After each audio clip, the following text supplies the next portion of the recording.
پیارے دوستو، حضرت علی شیر خدا نے یمن میں اپنے نمائندے کو خط لکھا اور اس سے درخواست کی لوگوں کے ساتھ عدل و انصاف سے پیش آئے، اور آخر میں اس سے چاہا کہ 10 لائق ترین اور اپنے معتمد افراد کو ایک خاص کام کے لیے حضرت علی کے پاس بھیجے۔ اس نے 100 لوگوں کو منتخب کیا اور پھر ان میں 10 لوگوں کو جو سبھی سے اچھے اور افضل تھے انتخاب کیا۔ ان 10 لوگوں میں سے عبد الرحمن ابن ملجم مرادی بھی شامل تھا۔ جب یہ لوگ حضرت علی کے پاس پہنچے، ابن ملجم جو کہ شجاع، فصیح و بلیغ تھا، اس کو ان لوگوں نے اپنا سخنگو بنایا تاکہ حضرت علی سے گفتگو کرے اور مدح میں اس نے جو خود شعر کہے تھے وہ پڑھے۔ اس کی تمام باتوں میں ایک بات یہ تھی کہ ہم فخر کرتے ہیں کہ آپ فرمان دیں، ہم سب غلامی کریں اور ہماری تلواریں آپ کے دشمنوں کے لیے آمادہ ہیں۔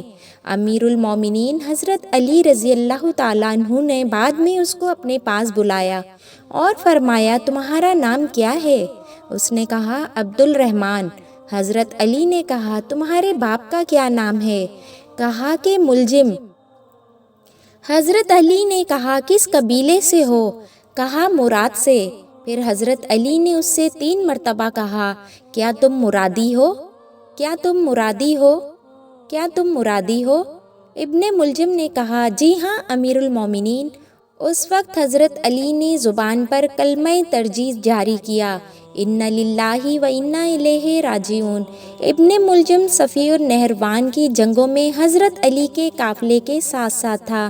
جب لشکر اسلام نے خوارج پر غلبہ حاصل کیا تو ابن ملجم نے کہا، اے امیر المومنین، مجھے اجازت دیں میں آپ سے پہلے کوفہ جا کر آپ کی فتح و کامیابی کی خوشخبری کوفہ والوں کو دوں۔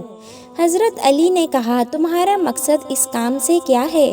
اس نے کہا، میں چاہتا ہوں خدا مجھ سے راضی ہو جائے کہ حضرت علی کی کامیابی سے لوگوں کو خوشحال کروں۔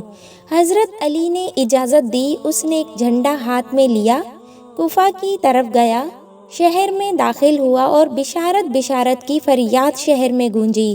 اس طرح وہ گلیوں میں سے گزر رہا تھا کہ قطامہ کے گھر کے پاس پہنچا۔ یہ بہت زیادہ خوبصورت، حسین و جمیل اور دولت مند عورت تھی، لیکن بدکار اور فحاشہ عورت تھی۔ جب قطامہ نے حضرت علی کی فتح کی خبر سنی تو ابن ملجم کو پکارا تاکہ وہ اپنے باپ اور بھائی کے بارے میں پوچھے۔ قطامہ اسے اپنے گھر لے گئی، عزت و احترام کیا، مہمان نوازی کی۔ ابن ملجم پہلی ہی نگاہ میں اس کا عاشق ہو گیا اور اپنے دین و ایمان کو اس کے ہاتھوں میں بیچ دیا۔ قطامہ نے اپنے باپ اور بھائی کے بارے میں پوچھا جو سپاہ خوارج میں سے تھے۔ ابن ملجم نے کہا، وہ سب جنگ میں ہلاک ہو گئے۔ یہ خبر سنتے ہی وہ رونے لگی۔ ابن ملجم اس خبر کو دینے پر پشیماں ہوا۔ قطامہ تھوڑی دیر بعد اٹھی اور دوسرے کمرے میں گئی، اپنے آپ کو آرائش و زینت سے سنوارا اور واپس آئی۔ اس کو دیکھتے ہی ابن ملجم کا دل لرز گیا۔ ابن ملجم جو شہوت نفسانی میں اسیر اور اپنے اختیار سے ہاتھ دھو بیٹھا تھا، قطامہ سے خواست گاری کی۔ قطامہ نے کہا، اگر مجھے چاہتے ہو تو میرا مہر بہت زیادہ ہے۔ ابن ملجم نے کہا، جتنا بھی ہوگا قبول کروں گا۔ قطامہ نے کہا، زیادہ ہے، کچھ پیسے، جواہرات اور مشک و عنبر و عطر وغیرہ۔ ابن ملجم نے کہا، اس کے علاوہ اور کچھ؟ قطامہ نے کہا، بہت سخت۔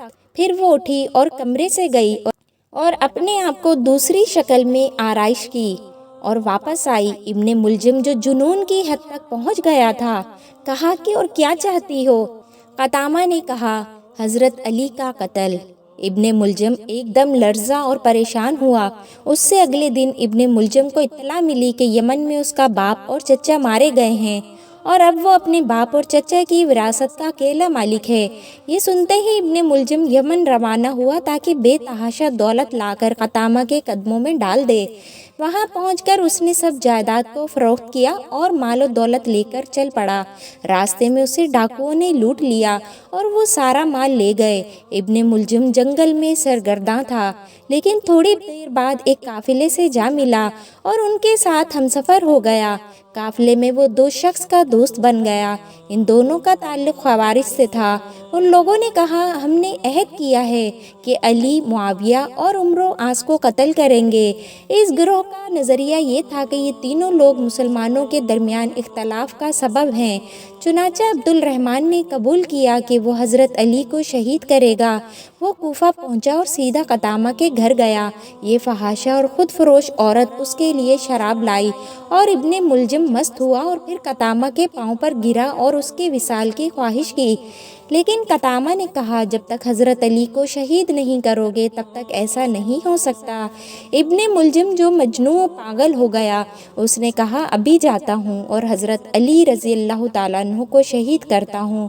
قدامہ نے کہا کہ اس طرح نہیں، بلکہ قتل کے لیے مقدمات ضروری ہیں۔ اس نے ابن ملجم کی تلوار کو لیا اور کچھ پیسے دے کر اسے تیز کرنے کے لیے دیا اور پھر کچھ درہم دے کر اس تلوار کو زہر آلود کرنے کے لیے دیا۔ اس رات بد نصیب و بے حیا نے محراب مسجد کوفہ میں داماد رسول شیر خدا حضرت علی پر وار کیا اور تلوار سے ایسا زخم لگایا، اس کے اثر سے 2 روز بعد جانشین رسول خدا وسیع مصطفیٰ شہید ہو گئے۔ کوفہ میں کہرام مچ گیا، ابن ملجم کو گرفتار کر لیا گیا۔ حضرت امام حسن اپنے والد محترم حضرت علی کی میت کو نجف اشرف میں دفنا کر کوفہ واپس آئے تو حضرت علی سے پیار کرنے والوں نے حضرت امام حسن کو ممبر پر بٹھا کر خطبہ دینے کا کہا۔ حضرت امام حسن رضی اللہ تعالیٰ عنہ ممبر پر بیٹھ گئے۔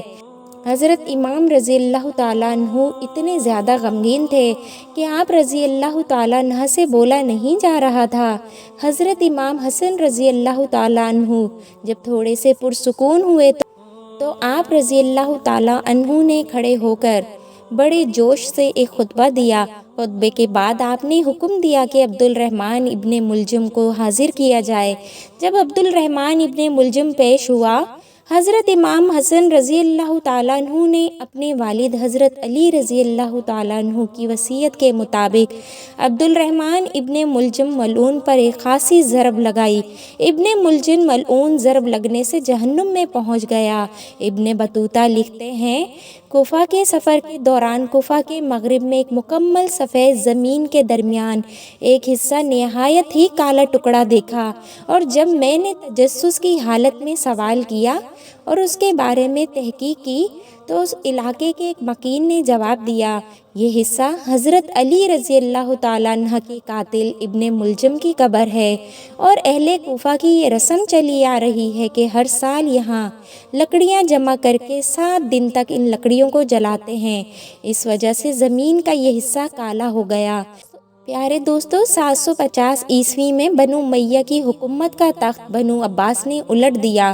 بنو امیہ کا آخری حکمران مروان ثانی ایک نہایت سست اور ڈرپوک حکمران تھا جس نے ابو مسلم خراسانی کے ہاتھوں شکست کھائی، اور یوں بنو عباس کی حکمرانی شروع ہوئی۔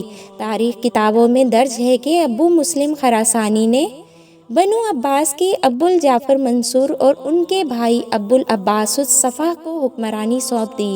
اس طرح بنو عباس کے پہلے حکمران ابو العباس نے آتے ہی بنو امیہ کا نام و نشان مٹانے کی قسم کھائی۔ بہت سے لوگوں کو قتل کر دیا گیا اور کربلا کے واقعے میں ملوث تمام کرداروں کی قبریں تک کھود دی گئیں اور سب کو سولی پر لٹکایا گیا۔ تاریخ ابن سعد میں لکھا ہے کہ کوفہ میں موجود ابن ملجم کی قبر کو بھی کھدوایا گیا، لیکن اس قبر میں اژدہے اور سانپوں کے علاوہ کچھ نہ تھا۔ اللہ پاک ہمیں رسول اللہ صلی اللہ علیہ وآلہ وسلم اور اہل بیت کا عشق عطا فرمائے۔